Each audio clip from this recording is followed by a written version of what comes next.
Halo teman-teman semuanya, Assalamualaikum warahmatullahi wabarakatuh. Om Swastiastu, Namo Buddhaya, salam kebajikan. Oke teman-teman, tema kali adalah tentang budaya dan bahasa, di mana bahasa dan budaya ini sempat diklaim oleh pihak Malaysia. Padahal budaya dan bahasa dari Malaysia itu asalnya dari Indonesia. Ibaratnya Indonesia ini mempunyai produk otomotif, motor atau mobil. Lalu lisensi itu diberikan ke pihak Malaysia. Untuk mendapatkan lisensi tersebut, Malaysia tidak mengeluarkan uang sedikit pun, gratis. Lalu Malaysia memproduksi mobil lisensi dari Indonesia sebanyak-banyaknya di dalam negeri dengan sumber daya manusia yang rendah. Akhirnya produk mobil buatan Malaysia ini kualitasnya rendah, sehingga apa? Masyarakat Malaysia enggan membeli produk Malaysia dan cenderung membeli produk luar negeri. Seperti kaum Melayu membeli produk mobil buatan Inggris, yaitu bahasa Inggris. Seperti kaum China membeli produk mobil buatan China, yaitu bahasa Cina. Begitupun juga dengan kaum India membeli produk mobil buatan India, yaitu bahasa India. Oke teman-teman, itu adalah ibarat kata.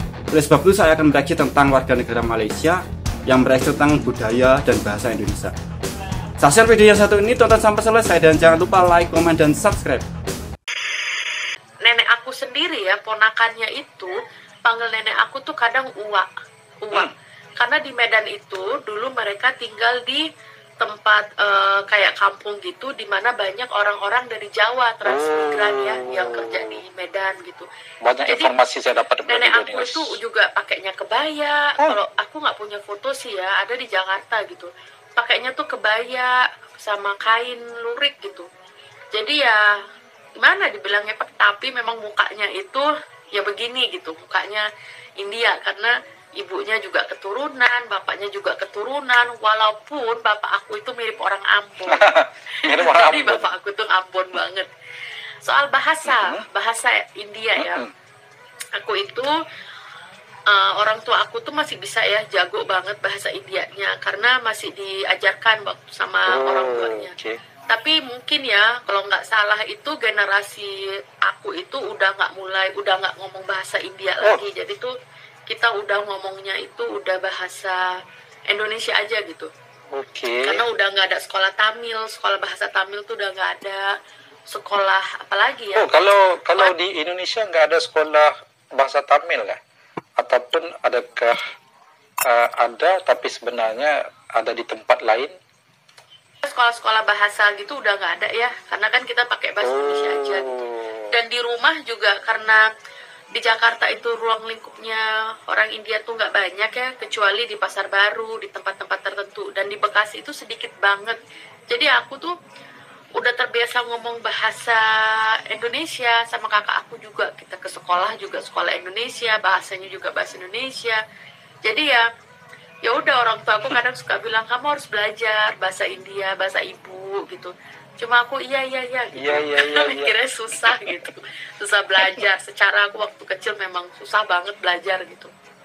Itu kawan-kawan.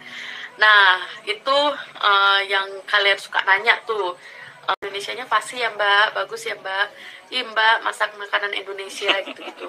Memang aku tuh orang Indonesia, tapi ya keturunan gitu, dan aku sangat bangga banget jadi orang Indonesia, dan bangga juga punya darah keturunan India juga, karena menunjukkan kita tuh beragam ya, dan kita itu saling toleransinya tinggi banget. Baik. Terus yang kedua, aku ini kerjaannya apaan sih mbak? Mbak itu bener-bener ya ibu rumah tangga ya, atau mbak tuh ngapain sih di Inggris? Oke, aku ini sebenarnya ya selalu menganggap diri aku itu adalah seorang ibu rumah tangga. Walaupun aku sebenarnya adalah seorang pengajar di kampus di salah satu universitas di Inggris. Aku mengajar mahasiswa ya. Jadi aku mengajar kriminologi, hukum dan sebagainya. Cuma aku gak tahu kenapa aku lebih suka dikenal sama orang sebagai reka seorang istri gitu, ibu rumah tangga, dibanding sangat merendah hati si dosen misalnya gitu. Mbak sangat merendah hati guys.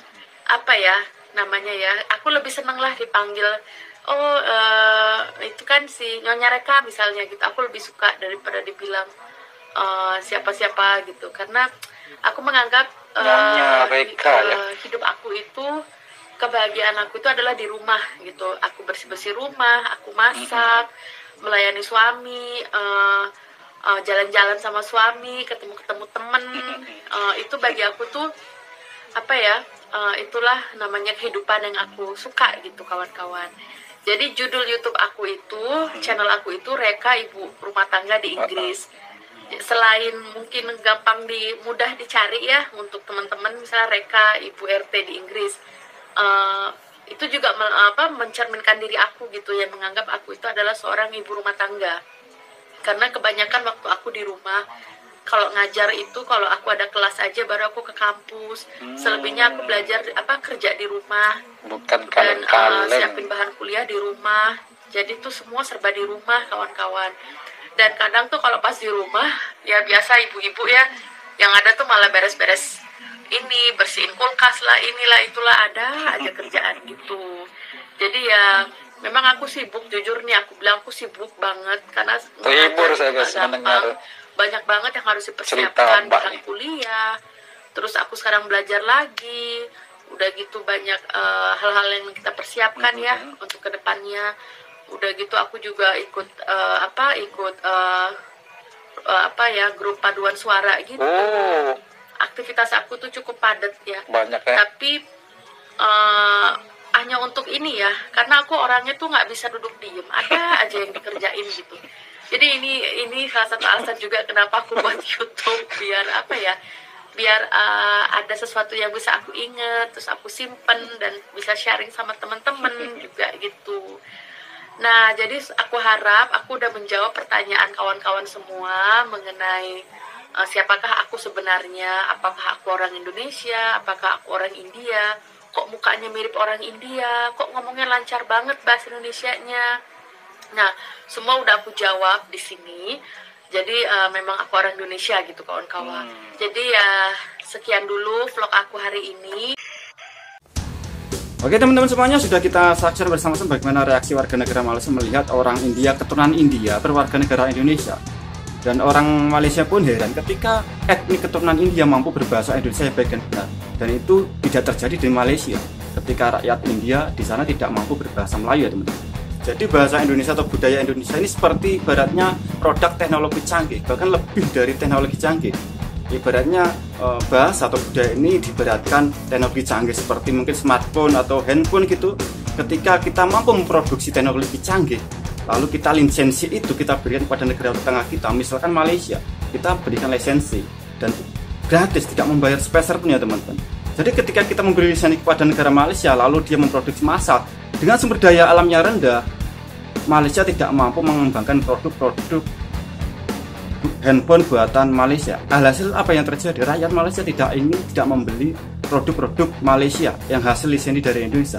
Yang terjadi apa? Rakyat Malaysia justru membeli produk teknologi canggih seperti handphone itu dari luar negeri. Contohnya Melayu Malaysia, justru dia ingin membeli produk iPhone dari Inggris, yaitu bahasa Inggris. Sedangkan China juga seperti itu, membeli produk iPhone buatan China, yaitu bahasa China. Dan India juga seperti itu, dia membeli produk iPhone dari negaranya India, yaitu bahasa India ya teman-teman. Dan inilah kehebatan bangsa Indonesia, mampu membuat produk yang jauh lebih canggih. Dan ini tidak hanya keuntungan tetapi persatuan ya teman-teman. Oke teman-teman, bagaimana menurut Anda? Silakan teman-teman berkomentar di bawah kolom komentar. Cukup sekian video dari saya, apabila ada kesalahan mohon maaf yang sebesar-besarnya. Wassalamualaikum warahmatullahi wabarakatuh. Salam NKRI.